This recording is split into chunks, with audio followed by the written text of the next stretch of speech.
साथियों नमस्कार, जोहार। जीटी रोड लाइव में आपका स्वागत है। मैं हूं अभिषेक सिंह। आप देख रहे हैं किस तरह से देश में अभी चुनाव का माहौल है और इस चुनाव से झारखंड भी अछूता नहीं है और अगला जो चुनाव है वो आसाम के साथ साथ बाकी के भी प्रदेशों में होना है। इस चुनाव में आप देखिए, जैसे जैसे अभी बीते दिनों नगर निकाय का चुनाव हुआ था तो दो गठबंधन की पार्टियां, चाहे वो झारखंड मुक्ति मोर्चा हो या कांग्रेस हो, आमने सामने थी। किस तरह से एक ही साथ एक ही जगह पे दोनों पक्ष के उम्मीदवार आमने सामने खड़े थे और इसका सीधा फायदा भारतीय जनता पार्टी को हुआ था। लेकिन आने वाले दिनों में जो आसाम में चुनाव होना है वहां पे भी आप देखिए तो आरोप प्रत्यारोप का जो दौर है वो शुरू हो गया है। कोई किसी को सांप कह रहा है तो कोई कह रहा है कि हमें सांप भी जो है वो पालना आता है। लेकिन अगर आंकड़ों को देखिएगा तो इसका सीधा सीधा नुकसान झारखंड मुक्ति मोर्चा के साथ साथ कांग्रेस को भी होगा, क्योंकि आसाम में जो वोटर हैं वो एक ही है दोनों पार्टियों के। और ये जो गठबंधन है ये किस हद तक सफल रहेगा, क्योंकि आप आगे देखिए तो होने वाले राज्यसभा चुनाव में भी दोनों दलों ने अपनी अपनी दावेदारी जो है वो पेश कर दी है। इन तमाम मुद्दों पे भी हम चर्चा करेंगे और ये भी चर्चा करेंगे कि इस गठबंधन का भविष्य कितना उज्जवल है या कितना अधर में है। आप फ्रेम में हमारे साथ देख रहे हैं वरिष्ठ पत्रकार सरोज कंवर जी हैं। सर, बहुत बहुत स्वागत है आपका। भाई। और ये कांग्रेस और झारखंड मुक्ति मोर्चा गठबंधन धन को कहां तक निभाते हुए नजर आ रहे हैं सर आपको? एक गाना है अभिषेक भाई जी, दोस्त दोस्त ना रहा। हाँ। और एक और गाना है, वो अंग्रेजी गाना है, जिसमें कहा जाता है कि मैं तुमसे प्यार नहीं करता, तुमसे नफरत नहीं करता, लेकिन तुम्हारे बिना रह भी नहीं सकता। हाँ। तो कांग्रेस और जेएमएम का रिश्ता ऐसा ही है जी। साथ रहना भी चाहते हैं, साथ रहना भी नहीं चाहते, क्योंकि बिना एक दूसरे के ऐसा नहीं कि सरकार नहीं चल सकती, लेकिन एक वैचारिकी होती है, एक थॉट होता है, एक विचार होता है, और वो एक ऐसा सूत्र होता है जो दोनों को जी बांधता है। एक कंफर्ट होता है, कंफर्ट जोन वाली बात जी। हमेशा कहा जाता है कि भारतीय जनता पार्टी के साथ जेएमएम जाने वाला है। ये आज की बात नहीं है, लगातार हम लोग कह रहे हैं, कई लोग कह रहे हैं, लेकिन हम लोग हमेशा इनकार करते हैं। बाहर गए सर, हाँ, बाहर तब गए, कयास लगा। ये अफवाह उड़ती है, कयास उड़ता है। हाँ। और इधर जब डावोस की यात्रा में थे, विदेश की यात्रा में थे, स्विट्जरलैंड यूके वगैरह जो गए, उस दौरान भी ये चर्चा आम हुई। और ऐसा भी नहीं कि भारतीय जनता पार्टी के साथ जेएमएम ने सरकार नहीं बनाया है, लेकिन कहते हैं कि गंगा में पानी बहुत बह गया है। इसे हम झारखंड में तो कह सकते हैं कि हरमू में या स्वर्णरेखा में पानी बहुत बह गया। अब वो बात नहीं रही कि जब जेएमएम और बीजेपी गलबैया किया करते थे। अब सिनेरियो चेंज हो गया है, और तब जेएमएम इतनी बड़ी पार्टी नहीं थी। बड़े लीडर तो थे, कद्दावर लीडर थे जी। कौन? गुरुजी शिबू सोरेन थे, विनोद बिहारी महतो थे, मतलब ए.के. राय का साथ मिला था, है कि नहीं?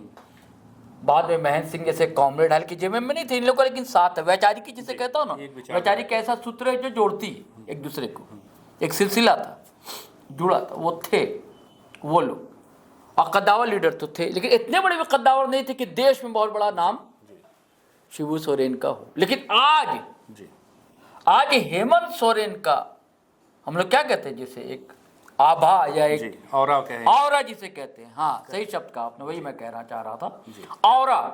आज की डेट में जैसा औरा है हेमंत सोरेन का समूचे देश में, आप लगातार बोल चुके हैं, आप वीडियो पर खुद अभिषेक भाई आपने कहा कि राजस्थान से आदिवासी समाज, इसको इस तरह से समझिए जैसे कि टाइगर जयराम कुमार महतो एक अकेले नेता है, अकेले विधायक के, कहाँ के हैं? डुमरी के, लेकिन उनके पास समस्या के समाधान के लिए पलामू से लोग चले आते हैं, गढ़वा से लोग चले जाते हैं, बंगाल से लोग चले आते हैं, झालदा से और पुरलिया से लोग चले आते हैं, गुमला से, सिमडेगा से लोग चले आते हैं, इस उम्मीद में आते हैं कि उन्हें लगता है कि ये समाधान होगा या हमारी बात सुनेगा, ये कंधा देगा जिस कंधे पर मैं सर रखकर रो सकता हूँ, बिलख सकता हूँ, या मैं खुश हो सकता हूँ गले लगकर। एक उम्मीद होती है। तो ऐसे ही उम्मीद आज की डेट में समूचे आदिवासी वर्ग को, जो देश में जिसकी आबादी लगभग 10 से 11 करोड़ बताई जाती है, तो उनको एक आस है। उसे यह नहीं लगता कि उम्मीद के अंतिम पायदान से वापस लौटना पड़ेगा, उनको ऐसा नहीं लगता। उनको लगता कि नहीं, कुछ ना कुछ ना होगा तो कुछ बात करेंगे, बात से भी दर्द हल्का होता है, कहते हैं ना, कुछ परेशानियां, दुख के परेशानी है जो किसी से साझा करना चाहिए। उससे क्या होता है, दुख भले कम ना हो लेकिन थोड़ा उसका असर तो कम होता है, हल्कापन इंसान महसूस करता है। तो ऐसा ही कांधा दिया हेमंत सोरेन ने। है ना। शिबू सोरेन भले नहीं थे राष्ट्रीय स्तर के आदिवासी के नेता, लेकिन ये बनते हुए जी दिख रहे हैं। तो एक सवाल पूछूंगा सर आपसे, हाँ, कि जैसे शिबू सोरेन का क्षेत्रीय स्तर पे जो लोकप्रियता थी, आज हेमंत की वो राष्ट्रीय स्तर पे दिखती है। बिल्कुल दिख रही है। और आसाम में जो ये 18 सीटों पे चुनाव लड़ रहे हैं, हाँ, तो एक तरह से आपको ऐसा नहीं लगता कि उनके लिए ये लिटमस टेस्ट होगा सर? नहीं, और कितने सफल हो पाए? नहीं, वही उस पर तो अपना रहे हैं बात जी कि इनको अब ऐसा लगता है कि नहीं, अब मैं राष्ट्रीय स्तर का और राष्ट्रीय जेएमएम का को भी पैर पसारना चाहिए।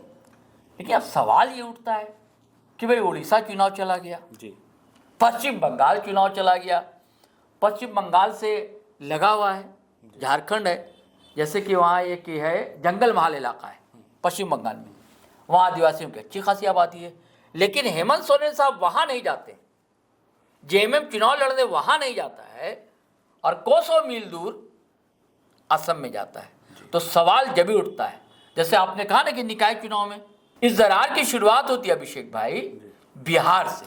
बिहार चुनाव को याद कीजिए, जी, बार बार ऐसा लग रहा था कि JMM 1 seat 2 seat 10 seat 10 seat की मांग थी, जी, लेकिन 1-2 सीट जरूर मिल जाएगी। जी, और एक बार वहाँ जमुई या कोई और शायद विधानसभा सीट है जैसे सुमित कुमार एक बार जेएमएम से जीते भी थे, वहाँ एक विधायक भी हुआ वहाँ 2010 में। और वहाँ कई ऐसे इलाके हैं जहाँ आदिवासी वोट बैंक है, लगे हुए सीमावर्ती जितने देख लिए सिर्फ सर। वही नहीं, सीमावर्ती की बात नहीं कर रहा हूँ मैं, और भी जिले हैं जैसे कि पूर्णिया है, जैसे कि सीमांचल है, वहाँ आदिवासी हैं। मैं बार बार देखिए कहता हूँ कि भारतीय जनता पार्टी ऐसे ही नहीं जीतती। खाली ये आरोप जो लगा देते हैं कि वॉशिंग मशीन है या ईवीएम के इस्तेमाल, खाली वही नहीं होता है, मेहनत करती है, छोटे छोटे जातीय समूह को पकड़ती है भारतीय जनता पार्टी। ठीक है, कोई एक विधानसभा नहीं है उस पार्टी उस जातीय समूह का, लेकिन हर विधानसभा लोकसभा में उसके वोट बैंक तो हैं। उसके एक नेता को ले लेती है अपने साथ भारतीय जनता पार्टी, तो उस समाज का जो वोट है वो तो उसको जाता है ना। जैसा उदाहरण उत्तर प्रदेश में आप देख लीजिए, यहां भी कोशिश की गई थी जैसे इनको जोड़ने की, लेकिन हालांकि कामयाब रहे थे तेजस्वी यादव, क्या ना वीआईपी वालों को, हालांकि उतनी कामयाबी नहीं मिली। लेकिन एक और समाज है, वो पान समाज कहा जाता है, जिसे हमारे यहाँ कहते हैं पनिहारी या क्या एक और शब्द है उनके लिए, जाति समूह है, इनके आईपी गुप्ता है, अभी एकमात्र एमएलए, उनकी भी एक पार्टी है। और उन्हें बताई दारुसलाम हैदराबाद में वैसे ने सम्मानित किया था उनको बुलाकर। तो अगर जेएमएम को लेता इंडिया अलायंस, तो सिर्फ पड़ोसी जो विधानसभा सीटें वहाँ ही फायदा नहीं होता, जो पूर्णिया है, सीमांचल है, जहाँ पूर्णिया जहाँ से सांसद है पप्पू यादव।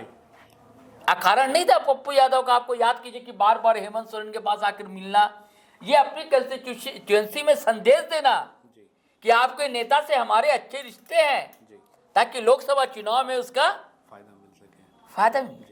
आप देखिए ना, नेमरा में भी आए थे। हाँ, नेमरा तो खासकर ये सब सोची समझी जो बड़ा राजनेता होता है ना ऐसे सोचता है।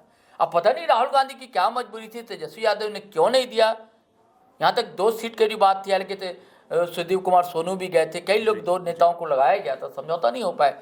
जबकि जो वोट अधिकार यात्रा का समापन हुआ था तब भी हेमंत सोरेन गए थे, तो दरार यात्रा में भी गए। हाँ, यात्रा में भी गए थे।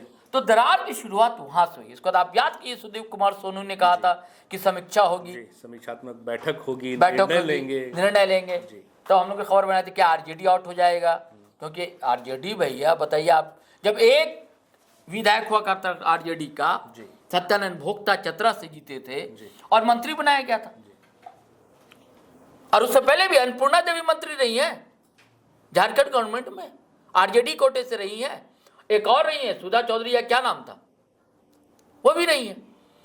तो हम तो आपको भैया छोटे भाई जैसा ट्रीट करें, बर्ताव करें, और आप वहां पर हमें एकदम दुत्कार दीजिए, दुत्कारने वाली स्थिति है, 1 सीट भी नहीं मिले।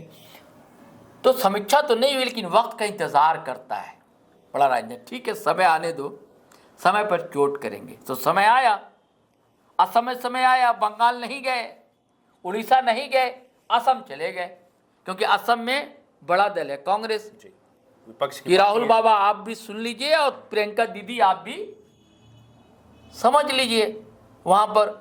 और हम लोग लगातार वीडियो बना रहे हैं और देख रहे हैं सभाओं में भीड़ जी बिल्कुल कैसी उमड़ रही है है ना। और किस भाव से लोग मिल रहे हैं, जी इसलिए दिखता है सर। जी हाँ, दिखता है। जी।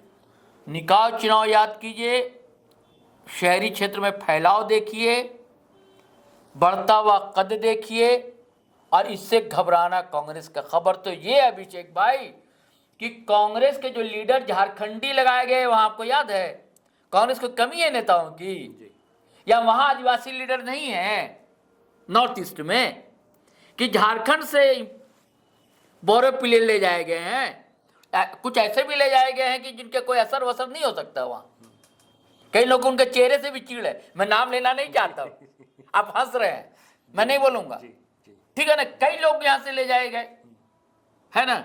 और खबर ये अभिषेक भाई कि ये लोग इतना तक प्रचार वहां कर रहे हैं, ऐसे ही अकारण गुस्सा नहीं हुए सुप्रियोदा, वो लोग ये प्रचार कर रहे हैं कि भैया भले बीजेपी जीत जाए लेकिन जेएमएम को यहां से नहीं जीतने देना है। ये खबर है जी। संघ से जुड़े एक पत्रकार का ऐसा कहना है, उसने कहा है, और इसलिए अचानक जो बयान आया, आप भूल रहे अभी बयान जो आया कि विषैला सांप है कांग्रेस, सुप्रियो भट्टाचार्य ने कहा। तो इससे क्या होगा, अब तो और चौड़ी होगी ना दरार। और अगर ऐसा कांग्रेसी लोग नहीं करते वहां, क्योंकि आपने तो इंट्रो में ही कहा कि नुकसान की आशंका जो है वो कांग्रेस को। देखिए बीजेपी का जो वोट बैंक है वो एकजुट है, वहां की जो खास करके बोड़ो जो जनजाति है, जो आदिवासी कही जाती है वहां पर बोड़ो, उनका झुकाव जो है बोडोलैंड की मांग भी करते रहे हैं भाजपा की तरफ। तो भाजपा को पता है कि हमारा जो वोट है कहीं छिटकेगा नहीं हमारा वोट बैंक। लेकिन ये हिम्मत बाबा, आप सबक सिखाइए राहुल बाबा को। माइनॉरिटी वोट पे सेंधमारी की जा रही है, एमटी राजा चले गए हैं यहां। आप झारखंड स्तर पर उनको नहीं नचाया एमटी राजा को, आप एमटी राजा को कहां ले गए, आसाम ले गए, ताकि माइनॉरिटी वोट में भी थोड़ी सेंधमारी हो। अभी जो पिछले वीडियो में हम लोग ने चर्चा की, प्रीति रेखा बाला या रेखा प्रीति बाला जो भी है, जो मजबत विधानसभा से, वहां पर मुस्लिम वोट भी है, ठीक है, और वहां नजर भी आ रहे हैं राजा साहब। आप देख रहे हैं मंच पर है हेमंत साहब के बगलगीर है, बिल्कुल खड़े हुए हैं, बिल्कुल, है ना। तो ये सब, और इससे एकदम बौखलाहट है कांग्रेस में। और ये बयान आना, और उसके बाद आपको याद है कि कल राजू साहब ने जो प्रभारी हैं उन्होंने कैसे तेवर दिखाए ना, कि हम सरकार से भी लड़ने को भिड़ने को तैयार, अपनी सरकार है लेकिन लड़ने, अब कहने को है भाई कि पब्लिक इश्यूज है, कॉज है, पब्लिक कॉज है, जनता। विष्णुगढ़ का सवाल उठाया, उसका एक और अभी बलियापुर में हुआ था, वो योगी स्टाइल में लोगों को कंधे में रस्सी करके पुलिस ने दौड़ाया, पैरेड कराई, ये सब से बड़ा गुस्सा है कांग्रेस। और भी कई मुद्दा, बहाली नहीं हो रही है, कई सवाल उठाए हैं, यहाँ तक कहा कि धरना प्रदर्शन करना पड़े, सड़कों पर उतरना पड़े सरकार के खिलाफ जायज मुद्दे पर, तो कांग्रेसी पीछे नहीं हटे। हाँ, कमर कस ली। इसके पहले देखिए ना अंबा प्रसाद, हाँ, अंबा प्रसाद ने तो यहां तक कह दिया कि ये माइनिंग माफिया की सरकार है। अब बताइए, और इसी सरकार में गिरफ्तारी होती है योगेंद्र साहू की जी, घर तोड़ा जाता है, बेघर किया जाता है। और इतना बड़ा बयान तो भाजपा ही भी नहीं देगा कि माफिया की सरकार चल रही है। कौन दे रही है? कांग्रेस की नेत्री दे रही है, अंबा प्रसाद दे रही है। तो जैसी तस्वीरें दिख रही हैं अभिषेक भाई, तो कुछ ना कुछ तो लग रहा है कि गड़बड़ तो है। लेकिन वही मैंने कहा ना कि सहा भी नहीं जाता, रहा भी नहीं जाता, करें तो क्या करें, बोले तो क्या बोलें।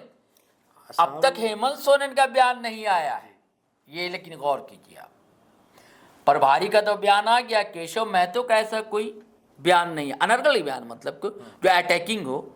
ये कहा लोगों ने कि भिड़ेंगे, लड़ेंगे। हेमंत सोरेन भी काउंट के खिलाफ नहीं कहा, भाजपा पर अटैक किया कि दो मुहा सांप है, डबल इंजन सरकार को कहा है। लेकिन क्या ये सब पटकथा लिखी जा रही है और धीरे धीरे किरदार सामने आ रहे हैं, संवाद सामने आ रहे हैं, डायलॉगबाजी हो रही है, बयानबाजियां परस्पर हो रही हैं एक दूसरे की तरफ से?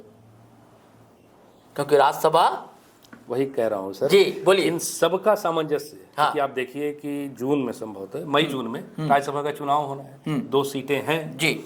इन दोनों पे जहां एक तरफ जेएमएम अपनी दावेदारी पेश कर रहा है, कांग्रेस भी कह रही है कि एक सीट हमें मिलना चाहिए, हाँ, और आपको क्या ऐसा लगता है सर कि जो वर्तमान स्थिति है, दोनों दल आमने सामने एक दूसरे पे आरोप प्रत्यारोप लगा रहे हैं, तो इसका कुछ अंत जो होगा वो वहां जाके मुझे वही लगता है क्लाइमेक्स जो है ना, या तो अगर सिनेमा हॉल में पहले जाते थे फिल्म देखने, तो एंडिंग का पर्दा गिरता था ना जी, तो वो एंडिंग का पर्दा उसी समय गिरने वाला है राज्यसभा चुनाव में।